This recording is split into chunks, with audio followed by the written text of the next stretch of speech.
Yeah, they both are hardworking coaches. There's a lot of similarities I see on the defensive side of the ball. We work hard. The first day here was an hour and a half, which is a little shorter than our 4-hour practices with Coach Harbaugh at Michigan, but it felt good to be back, and I could see a lot of similarities. Where were you on draft day, and did you know where you might go? I was at my college house with my family, just watching it, relaxing, enjoying the process. Didn't want to get too high or too low. But I thought I was going to go a little higher than I did. But I landed here, and it's been pretty cool so far. Will you play with a chip on your shoulder, do you think, because of where you went? I think I will, regardless. Last year when I was a starter, fifth-year guy, I played with a chip on my shoulder. Wanted to prove myself every game, every snap, and I think I'll do that regardless. Did you have much interaction with John? I know John goes up to Michigan a lot. Sure. Have you had previous interaction with him before you got drafted by the Ravens? Yeah, I had met Coach Harbaugh a few times. Obviously, Coach Harbaugh is Coach Harbaugh's brother, so he came to the Maryland game 2 seasons ago with Coach Harbaugh's first year at Michigan. But I've been with Coach Collin a couple times. We had lunch before pro day, so got a feel for what he liked to do as a defensive line coach. Coach Madison, my D-line coach at Michigan, was here for a few years. So, like I said, there's a lot of similarities between the two organizations and the two coaching staffs. How about the defensive systems, similarities there? Yeah, so Coach Madison was our D coordinator for the first 2 years I was there, and there are a lot of similarities, a lot of the same calls, a lot of the same defenses. So when you see those words and you see those defenses, it makes it a little easier to pick up on it, and the adjustments and in-play calls are helpful. Do you have coaching aspirations after you finish playing? You seem older than you are. Seeing what these coaches go through on a day-to-day basis, especially at least at Michigan, they'd be in at 6 and not leave till 9 is a long day. Your wife must really love you, and your kids gotta love you a lot too. But it's always an option. I mean, I love the game of football. I love the X's and O's of it, and it's something that I enjoy to do. So it's always a possibility. Are you a little upset about the Italy trip not coming a year earlier? I think so. I mean, being able to do that, it was a free trip for a lot of the kids had never been across the sea or to another country, so it was an opportunity that I think a lot of kids wouldn't have had if they hadn't been at Michigan or played the game of football. So it's an awesome experience, and you get to learn new culture, see a lot of things that you don't get to see in Ann Arbor, Michigan. What has your old and now new teammate Willie Henry told you about playing for the Ravens, especially on the D-line? Yeah, he said they go to work every day. He said it's like Michigan 2.0, which is something that I'm used to, which means we go to work every day. We work hard.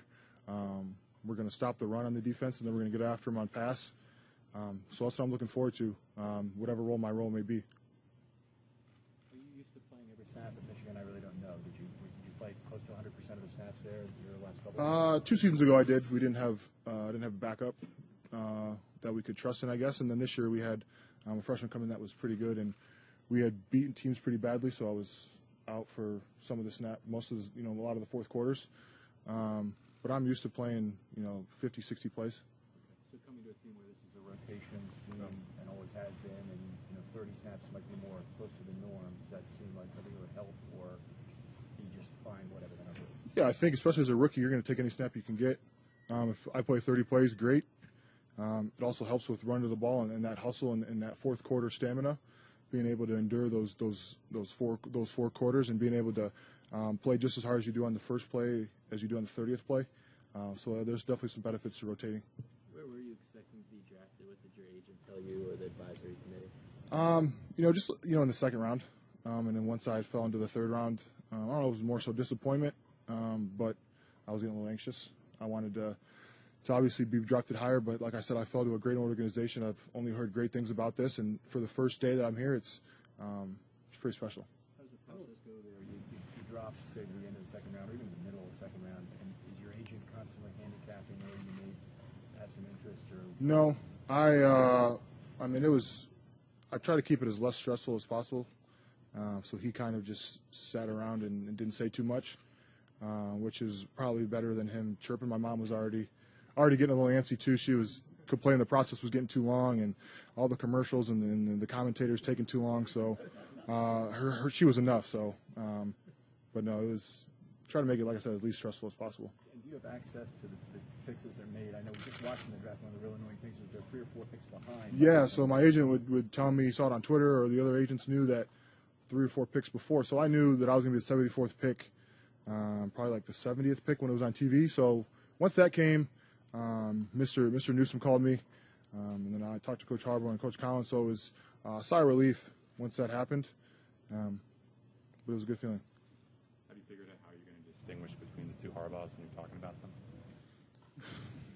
Maybe Raven Harbaugh and Michigan Harbaugh. I don't know. I gotta ask them what they think. So I don't. There's no disrespect there. So we got to figure something out. It's been a while, but does it feel like you're a freshman again? Everything's new, like it was back then. Yeah, you're kind of walking on your toes a little bit. You don't know. Kind of stay in the back. Especially when OTAs start next week, you try and more so be a fly on the wall and soak it all in without, stepping on Terrell Suggs' toes or getting in Joe Flacco's way. So it's going to be a learning process when it comes to the culture of this organization once the older guys come in. But I'm excited to fit in and find my place in my role.